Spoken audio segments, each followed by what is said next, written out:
Welcome to Yu-Gi-Oh! Voice Notes. Have you ever wondered how I come up with my unique ideas?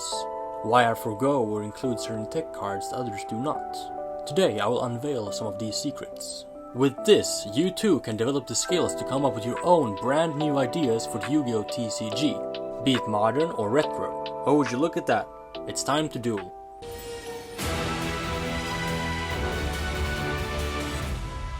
I was thinking a bit about the Hero Frog deck that I took to the European Championship, as I wasn't all too pleased with its performance.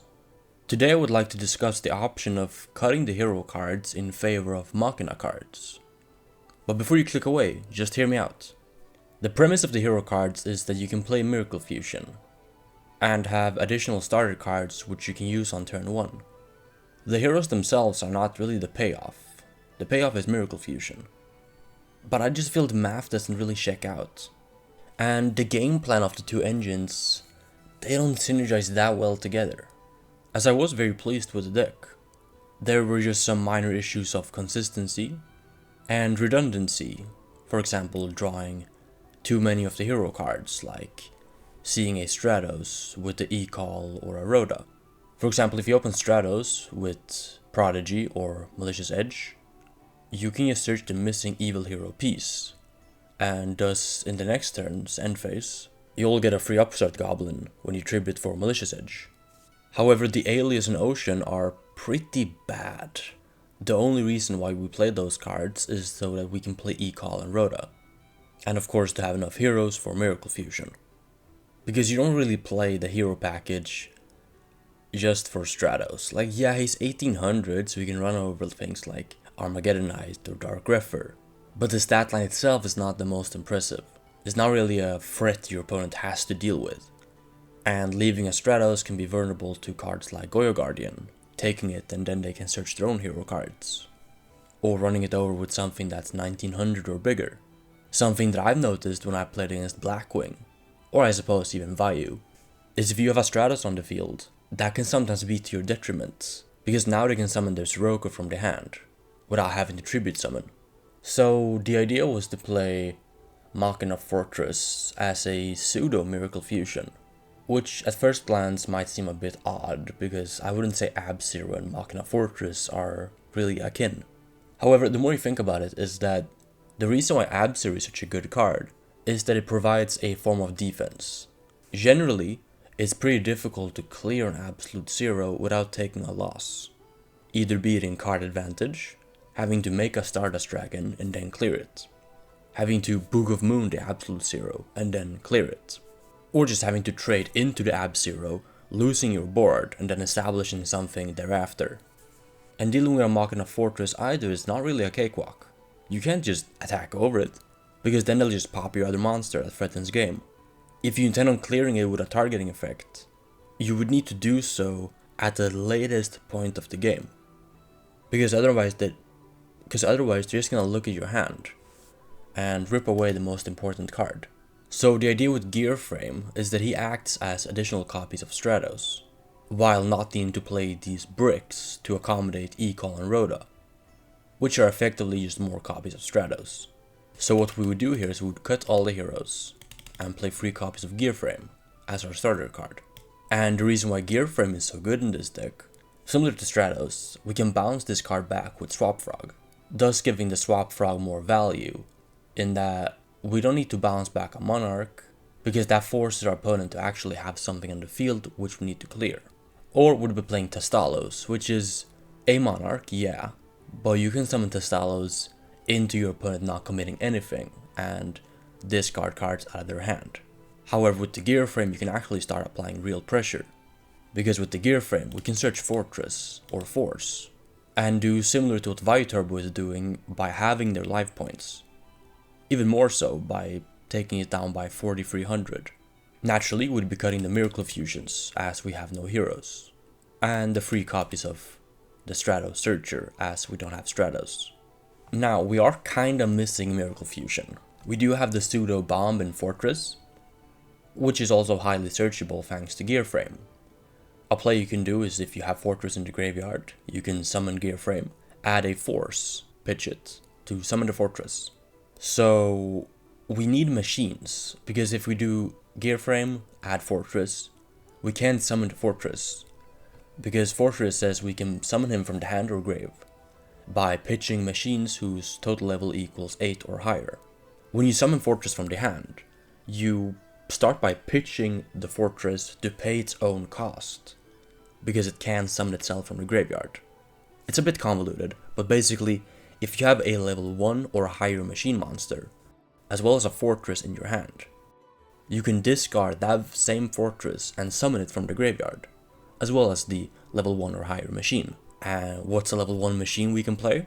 Well, nothing else but my favorite tech card, Cyber Valley. But maybe not 3 copies though, maybe 1 or 2. Something that the Quick Draw Machina Hero deck does is it combines the power of Machina Fortress with some other machines that have standalone plays. So a card that does something on its own is Cyber Valley, or even Cyber Dragon. Another card you can play is also Quick Draw Synchron. We don't have to play Dandelion because we have Treeborn Frog and Substitute, which are both level 1s, but we could play Dandelion. Dandelion also works with 1-for-1, Rageki Break, or even just setting it and then tributing it for a Monarch the following turn. Dandelion also works with Cyber Valley, of course, so there is some options here. However, if we play multiple Dandelions, we would probably also be playing Foolish Burial, and potentially more copies of Quick Draw Synchron to facilitate the Quick Draw Dandy turn 1 play. Or maybe like a Sangan to search out the missing piece. Now, this might be too many moving pieces to accommodate in a 40 card deck. One option is to go slightly above 40, maybe 42, 43, because we already play so many starters. Something else we could do is to cut down on some defensive cards, or perhaps some Monarchs. However, I'm a big fan of the Monarchs because they synergize so well with the Frog engine. So then an option becomes slimming down the Frog engine further by cutting Swap Frog to 2 and cutting Death Frog, and maybe even Treeborn to 1, seeing as people do not main deck DD Crow. Then we'd be leaning more so into the Machina part of the deck, which is weaker to Royal Oppression, so at first glance I would not be playing Dandelion in this deck, or maybe I'd just be playing like 1 copy if I was playing Foolish Burial. Because Dandy does synergize with Substitute, but it's not that good because you don't play Dupe Frog, or Flip Flop Frog, or Uni Frog. So all you're really doing is getting to thin out your deck, get a 1900 beater on the field, and a swap in hand, with the Substitute and additional monster. I suppose with the Dandelion it would be 2 monsters, so you'd have 2 Swap Frogs in the hand. So what cards can really be cut? Well, you could cut the Threatening Roars, or perhaps the Battle Fader, if you're of the opinion that Fortress will be additional defense that they have to clear before getting to your life points, or that you'll be finishing the game before this even happens. This deck might just be fast enough to where you don't need as much defense because you don't need to survive to turn 6, 7, 8, because you might just be able to rush them down beforehand. So let's just focus a bit on the extra deck. We can cut all the heroes and add some of these to the extra deck. Depending on the amount of Quick Draw Synchrons we play, we might not need more copies of Drill Warrior. Another thing you could look at is of course playing more machine type monsters. Something that comes to mind at first glance might be the Ancient Gear Beast, which is one of those cards that is actually really good against Vayu Turbo, at least in some positions of the game. You can summon the Beast, and if your opponent has a Battle Trap or a Pulling the Rug to stop your Monarch, well, the Ancient Gear Beast does not get affected by that. And there's also a card that if they set Raikou with the trap behind, you can punish that with the Ancient Gear Beast. Similarly, if they set a Vayu, that Vayu in the graveyard will be forever negated, thanks to how Ancient Gear Beast's negation effect works. If this card kills a monster, that monster in the graveyard, hence this text, is negated. So this is a potential include, at least for the side deck. So let's just make some space and put it here. Another option is Jinso. The good part about Jinso is that this card is actually good in a mirror match, or against frog decks rather. If your opponent sets a discard trap, expecting, well, I mean, I can always activate it. What's he gonna do, cold wave me? Well, if you just summon Jinso over your Treeborn, then their Treeborn's locked because they probably have a trap face down. And trap cards cannot even be activated with Jinso on the field. Additionally, Jinso is just one of those cards that you can silent to Vayu-Turbo. If Vayu-Turbo has a Armed Wing and a Deck Devastation Virus on the field, they're not gonna shotgun the DDV. Why would they? In most scenarios, they just wait until the main phase for you to summon a monster, like Akai's or Raisa. And then they can chain the DDV to your Monarch targeting their Synchro. Sometimes they shotgun the DDV to hit your Swap Frogs or Treeborns out of the hand. But when they don't, you can severely punish them with the Jinso. And to reiterate, the reason why we're playing these cards is because they're machines. So if you draw these cards and they're just dead in your hand because you already have a Monarch, or multiple Monarchs, you can still do Fortress to pitch it and summon the Fortress from your hand. Or even the graveyard should you have multiples of the higher level machines. You can also consider playing some other machine monsters. Some of them that just appeared on my screen are Turbo Rocket. To play the Burn Frog deck, you can play Sphere of Chaos, which unfortunately does not really have a search target in this deck. Unless we play Junk Synchron and Dandelion, the Sphere doesn't really have anything of value to add, aside from being a machine. And the Sphere grabbing your Dandelion, which you can then pitch for quick draw, might just be too many moving pieces to be worthwhile. Another inclusion may be Spell Canceller. The Spell Canceller is actually really good against some of the combo decks. If you summon Spell Canceller and back it up with a trap against Gigavice, they can't really do too much. Similarly, against the Fishborg Frog deck, you can also have a Spell Canceller and back it up with some trap cards.